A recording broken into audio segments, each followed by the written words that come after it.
junior at Champlain. I'm a filmmaking major. In terms of art, I make movies. I want to primarily focus on directing. I also take photographs.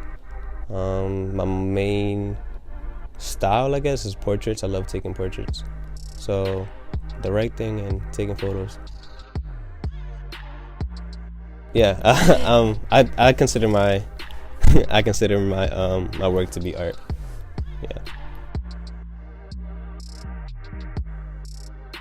Is it okay if I give like an example of stuff? So last year, I made a film about it being okay for like men to cry, specifically men of color to cry, because I think our upbringing, you sort of like have to be the tough guy all the time, especially where I was raised, in the environment that I was raised. You know, you had to be tough. You had to sort of walk with a chip on your shoulder, and it's looked down upon if you cry or show emotion. And my film last year was basically saying that it's okay, especially being a man of color, sort of like shutting down that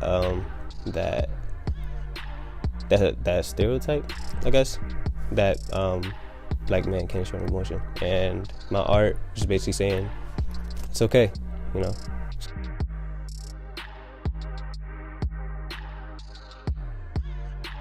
It intensifies it a lot, because, you know, we are sort of the minority on the campus, and when I first got here, it was kind of hard to get used to that. I come from a very diverse city, so coming here and being one of the only people of color was kind of hard. Like I said, it intensifies it because you sort of want to like show your story, like this is who I am, to people who have no idea who you are, or the places you come from, and them having this sort of stigma behind, or these stereotypes. Even if they don't mean to, they have this sort of preconceived notion about who you are because of the color of your skin. Sure. So, like I said earlier, my main the style I like to go in when taking photos is more so portraits. I like how personal I can get with a photograph. I like stopping people in the middle of the street, like, hey, can I take a photo of you? And it's sort of building a connection with them, like person to person, because I think nowadays we sort of lose that, especially like with social media. People often go straight to their phone and lack a very human conversation. So I guess for starters, the pictures behind me, the one on, I don't know if you can see it, but the one on this one was taken in Oakland, California, and that's one of my friends, Xavier. And then we went on a bike ride, and I was like, hey, like, stop right there, let me take a photo of you. And that's just like sort of in the moment and capturing the moment. And I think that's the beauty of like photos, is you're capturing a moment, and that moment it's going to live on forever within the frame, which I think is just beautiful. And here, this was in Philadelphia. This man was performing. At this point, he was just preaching. I forgot what he was talking about, but I really like it. He had an all-white suit on, and it really like contrasts with with how dirty the street was that day. So I thought he was super clean. And this is a man I stopped in Burlington on Church Street. And he had a dog on his shoulder. I was like, that's hella dope. Let me take a picture of you and your dog. And he was like, sure, man. And I had a small conversation with him, and he's a really cool guy. So, I don't know. I like taking portraits because it tells the story of people who we see every day but don't have a conversation with. Support artists of color. Support all artists, but specifically artists of color, because they're telling stories that we deal with on the day-to-day basis that may not be in the limelight when it comes to the fine arts or things, or the general art conversation. So yeah, we've been telling our stories to our peoples for years, but you should come take a look at what we have to offer.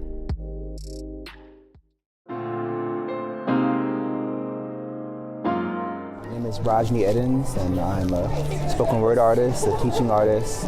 I do a lot of work in the community involving empowering youth through self-expression.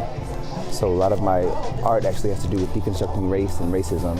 So some of it is used to provide a platform for empowerment and positive affirmation of identity, but also as a tool of addressing and deconstructing race and racism in education in terms of providing implicit bias workshops that's really needed right now because we live in an era of so much xenophobia and racism and still the continuation of white supremacy, that in order to dismantle it, it really takes sincere integrity-based artistry and sharing of humanizing expression to really allow people to recognize the value of mutual humanity.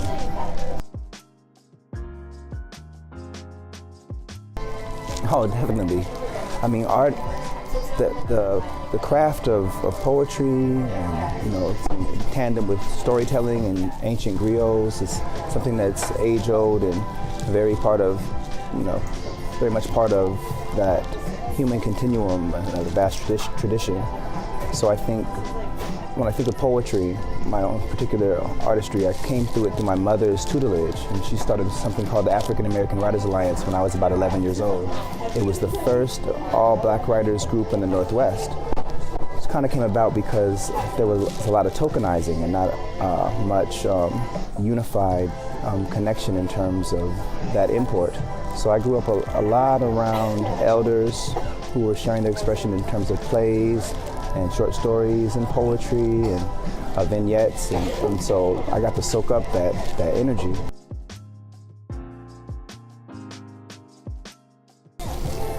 Well, I try to be as integrity-based as possible and share things that challenge me and make me feel a little hot under the collar, like what's going to happen after I say this, you know, so I can know that that's something that's useful for mutual growth. I share a lot in this community, actually. So I work as the artistic director of Young Writers Project, and I've been holding writing workshops at Poetry Experience, an event we do every first and third Saturday at Fletcher Free Library from 1 to 3 p.m.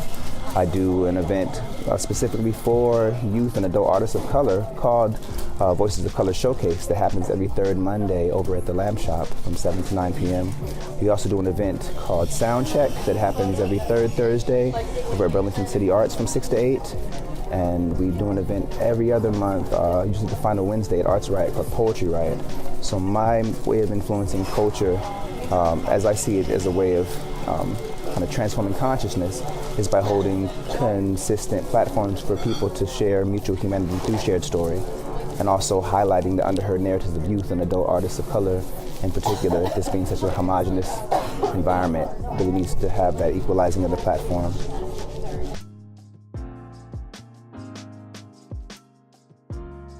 It's interesting about this piece too is when I first wrote it, I was in conference with a friend from back home in Seattle, and we were speaking on the need to address the Trayvon Martin whole tragedy and just find ways that we could really document and emphasize the need for recognition of Black people's humanity in particular as a foundation for recognizing all peoples.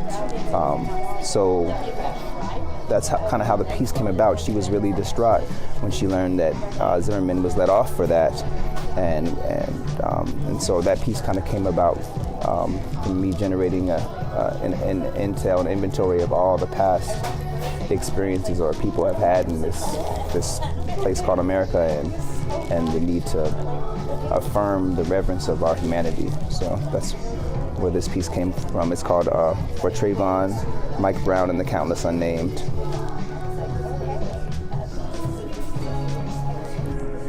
Lynching is not dead. It's done in broad daylight, under the hot lights of media frenzy, for black blood, white guilt, white fear, and white acquittal, where brown boys are still expendable. Michael Vick should have had Zimmerman's lawyer. Brown boys are worth less than black dogs. Trayvon should have been a brown lab. Maybe then we'd see more of a humane society's presence. If poems could march in the streets, overturn verdicts, bring corrupt police to justice, if they could bring a boy back his life and a mother back her son, a father back his boy, return bullets to a gun, unloose the lynch rope and unravel the knots from choke throats, we would not be choking on tears. When do our lives become valuable in the eyes of the law? When does hate cease to be exonerated behind a badge and lighter skin? And God forbid you wear a hoodie in the rain while having black skin with Skittles in your pocket. You can taste the rainbow, but you can't taste freedom. You can taste your own blood, but you can't taste the rainbow. Diversity is white people's code word for niggers. You can taste the rainbow, but not if you're too dark. The rainbow may come during the storm. If you're too dark on a block in a hoodie and the Skittles fall from your pocket, you never taste the rainbow. Your killer has the right to stand his ground. He may shoot you in the heart, and America may relive it in sordid detail. She is only reliving her nightmare. She dreams nightmares often. Open caskets, ashes, weighted limbs, no coffins. 2. His name is Trayvon Martin. His name is Philando Castile. His name is Alton Sterling. Corin Gaines, Charlena Lyles, Oscar Grant, Walter Scott, Jordan Baker, Mackenzie Cochran, Reverend Senator Clementa Pinckney, the Charleston Nine, Andy Lopez, Carlos Alces, Kamani Gray, Larry Eugene Jackson, Timothy Stanberry, Sean Bell, Sandra Bland, Renetta Turner, Natasha McKenna, Kendra Chapman, Joyce Cornell, Rakina Jones, Samuel DeBose, Shelley Frey, Alicia Thomas, Tarika Wilson, Vincent David Montano, Davies D. Graves, Troy Good, Aaron Campbell, Alonzo Ashley, Renell Lewis, Wendell Allen, Tanisha Anderson, Dante Parker, Tyree Woodson, Victor White, Jonathan Farrell, Eric Garner, John Crawford, Ezel Ford, Omar Abrego, Keith Vidal, Michael Brown, Jordan Davis, Akai Gurley, Darian Hunt, Kajim Powell, Tamir Rice, Manuel Loggins, Ayanna Jones, Kendra McDade, Timothy Russell, Maria Godinez, David Latham, Matthew Paulo. His name is Amadou Diallo. His name, he has a name. His name is I Can't Breathe. His name is Emmett Till. His name, you must remember his name. James Byrd Jr. He may whisper it in the wind. You may hear it in your skin. His name is Guilty in his innocence. Freedom fighter, martyr, troublemaker. His name, Malcolm X, Martin Luther King, he has a name. His name is Black Boy, Blacklisted, Blackballed. His name is Black Power, Black Babies in the black market for green cash. Stolen life, tied to a tree, burnt at the stake.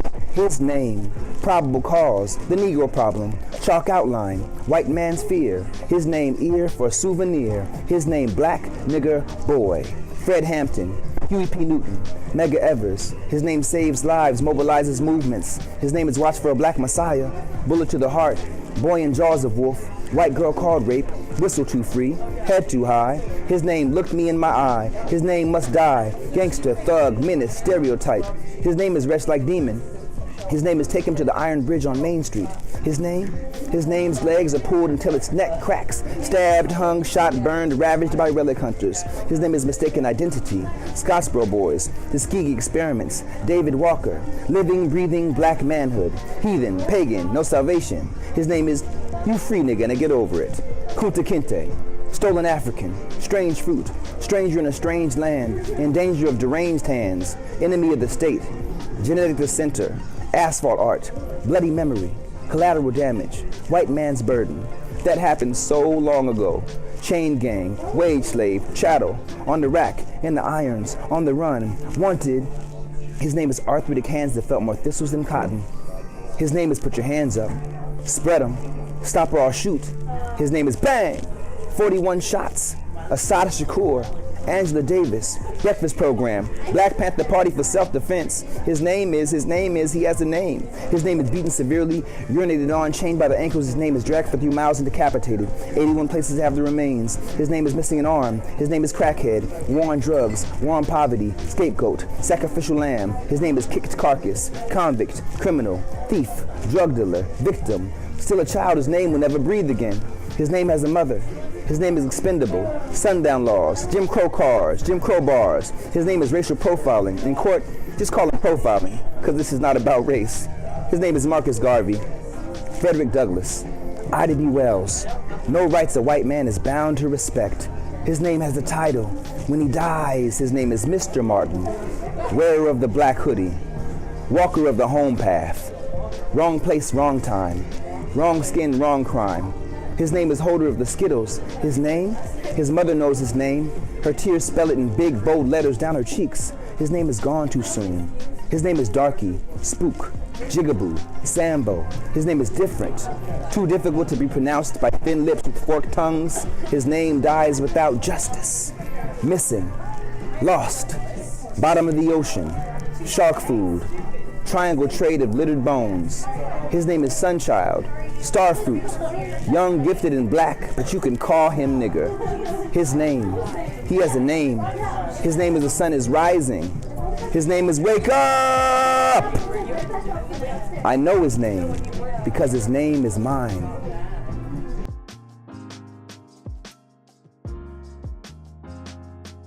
I encourage, art as a positive practice universally for all people as far as catharsis and affirmation of your own self-expression and empowerment and recognition of, the virtue of who you are and where you come from. And in particular for youth and adult artists of color, as we're kind of the ones to lead the charge in terms of really humanizing humanity, since we have an insight that lends itself to way beyond the supposed credibility of whiteness. So it's an opportunity for us to lend our strength and our courage to that endeavor to help transform the consciousness and the culture of the youth who are coming up and our own society. Also, I don't know if you guys are aware, but recently a pretty monumental, groundbreaking event happened for the first time ever in Vermont. They had the first statewide gathering of people of color in the history of the state. And so that was about 3 weeks ago in Brattleboro. There were over like 90 people, and there were people of color from all over the state. So that's aligned, I think, with Black Lives Matter in Brattleboro and Black Lives Matter Greater Burlington here. But we also meet and have events for people of color as far as potlucks every other Sunday. So next one will be not this Sunday, but the following Sunday. But I definitely encourage you to connect with folks and build community and rapport, because I know it can be quite isolating sometimes.